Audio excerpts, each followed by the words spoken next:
I talk about things like trust and cooperation, and there should be no demand for my work. So I'm embarrassed that I have a career.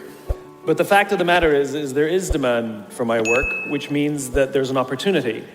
It means that trust and cooperation are not yet standard in our organizations, and yet they should be, and we know that, which is why we're looking for ways to bring those things to our organizations. Leaders are so often so concerned about their status or their position in an organization, they actually forget their real job.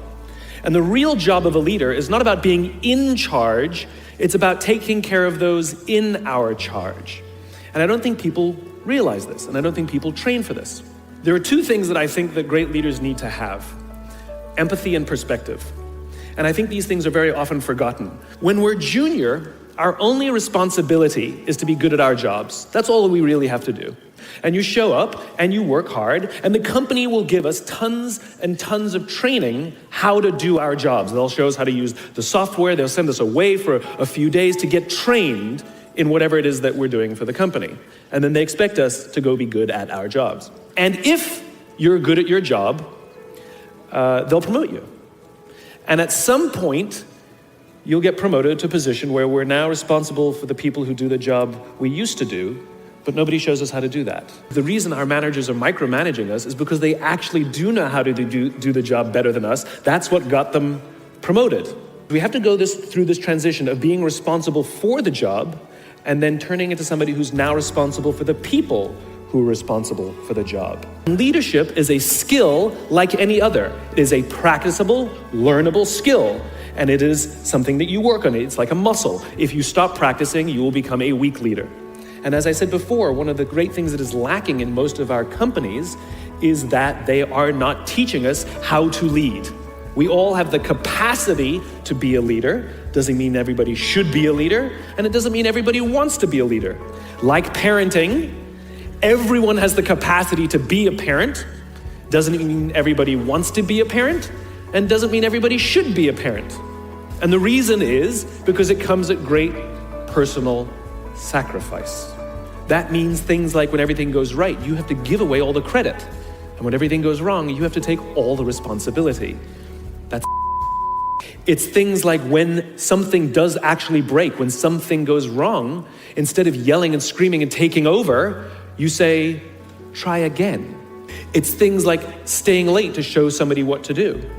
I love talking to CEOs and say, what's your priority? And they put their hands on their hips all proudly and say, my priority is my customer. I'm like, really? You haven't talked to a customer in 15 years. There's no CEO on the planet responsible for the customer. They're just not. They're responsible for the people who are responsible for the people who are responsible for the customer. A few months ago, I stayed at the Four Seasons in Las Vegas. It is a wonderful hotel. The reason it's a wonderful hotel is because of the people who work there. In their lobby, they have a coffee stand. And one afternoon, I went to buy a cup of coffee, and there was a barista by the name of Noah who was serving me. Noah was fantastic. He was friendly and fun, and he was engaging with me. So as is my nature, I asked Noah, do you like your job? And without skipping a beat, Noah says, I love my job. Throughout the day, managers will walk past me and ask me how I'm doing, if there's anything that I need to do my job better. And then he said something magical. He says, here at the Four Seasons, I feel I can be myself. He says, I also work at Caesar's Palace. And at Caesar's Palace, the managers are trying to make sure we're doing everything right. They catch us when we do things wrong.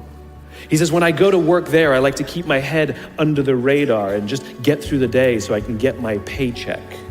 Same person, entirely a different experience from the customer who will engage with Noah.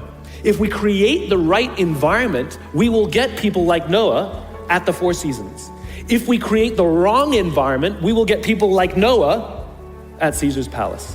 So we in leadership are always criticizing the people. We're always saying, we've got to get the right people on the bus. I've got to fill my team. I've got to get the right people. But the reality is, it's not the people. It's the leadership. We do not practice empathy. What does empathy look like? Empathy is being concerned about the human being, not just their output. Here's the lack of empathy. This is normal in our business world. You walk into someone's office, someone walks into our office and says, your numbers have been down for the third quarter in a row. You have to pick up your numbers, otherwise I can't guarantee what the future will look like. How inspired do you think that person is to come to work the next day? That when somebody has performance problems at work, why is it that our instinct is to say, you're out? Here's what empathy looks like. You walk into someone's office, someone walks into your office and says, your numbers are down for the third quarter in a row. Are you okay?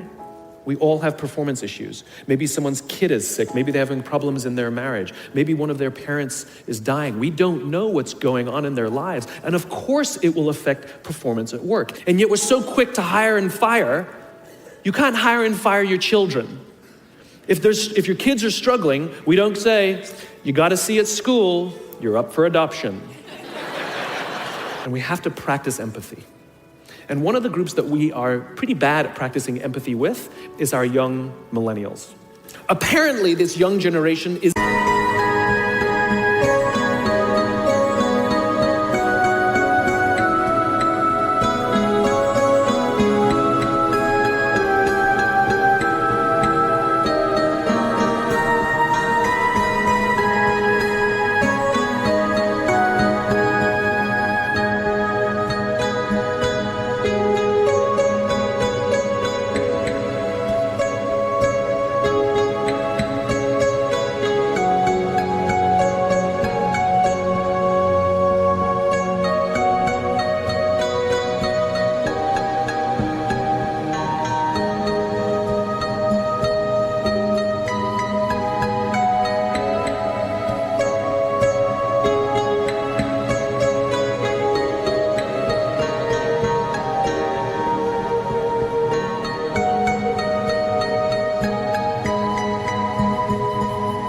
unleadable. At 100% of the talks that I give or the meetings that I have, invariably, someone will raise their hand and ask about the millennial problem. And so now it's at the point where companies have given up and are now just asking millennials, what do you want? And so they say, we want free food and bean bags. And so now every company has free food and bean bags, and guess what? Nothing has changed. How do we practice empathy with someone we don't understand? How do we practice empathy with an organization or a group that we're struggling with? Too many millennials have grown up subject to what has been described as a failed parenting strategy. There are a lot of kids who got into honors classes, not because they deserved it, but because their parents complained. And they got A's not because they earned them, but because the teachers didn't want to deal with the parents. They got medals for coming in last. They got participation medals, right? And the science on this is already good. We know that it devalues the feeling that somebody who works hard and comes in first place, and it actually makes the person who comes in last embarrassed because they know they don't deserve it. So it actually makes them feel worse. It actually doesn't help. Then those kids graduate and they start a job. And in an instant, they find out that they're not special, that you don't get anything just because you want it, and your parents cannot help you get a promotion. In an instant, the way they view themselves has completely changed, turned on its head. And so what you find is that there's an entire generation growing up with lower self-esteem than previous generations. And we think they're full of confidence. They seem to have all the answers. They seem to be telling us what to do. At the end of the day, it's just not there. It's just not true. Remember, they have grown up in an Instagram, Facebook, Snapchat world in which they are very, very good at putting filters on everything. They're very, very good at curating how they want to be seen. They don't know.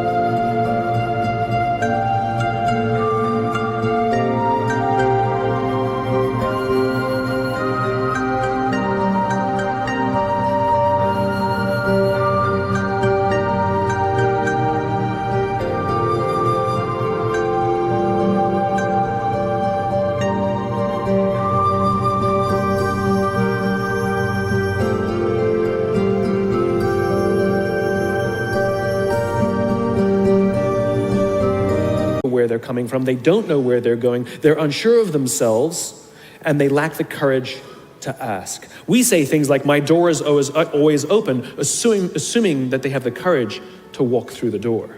This generation is often accused of being entitled, but I would argue that we're misreading the tea leaves. They're not entitled, they're impatient. They grew up in a world of instant gratification. You want to buy something, you go on Amazon, it shows up the next day. You want to watch a movie, you don't check movie times, you just log on and download it whenever you want to watch it. Stream it. If you want to go on a date, you don't even have to be like, hey, you just swipe right, you got a date. They have falsely applied the instant gratification model to life fulfillment and career fulfillment. They want it all instantaneously. The problem is life, relationships, career, it doesn't work that way. It's a journey. That's not how it works. It's not a scavenger hunt. It's as if they're standing at the foot of a mountain. They know exactly what they want. They can see the summit. What they don't see is the mountain. So you have an insecure generation that doesn't have coping mechanisms, that wants everything resolved and resolved now. We're now taking this wonderful, smart, idealistic, ambitious, hardworking, good group of people that were dealt a bad hand, and we're putting them in corporate environments that do not care about them as human beings. Our work world has changed over the past 20 and 30 years. We are suffering the side effects of business theories left over from the 80s and 90s. And they are bad for people, and they are bad for business.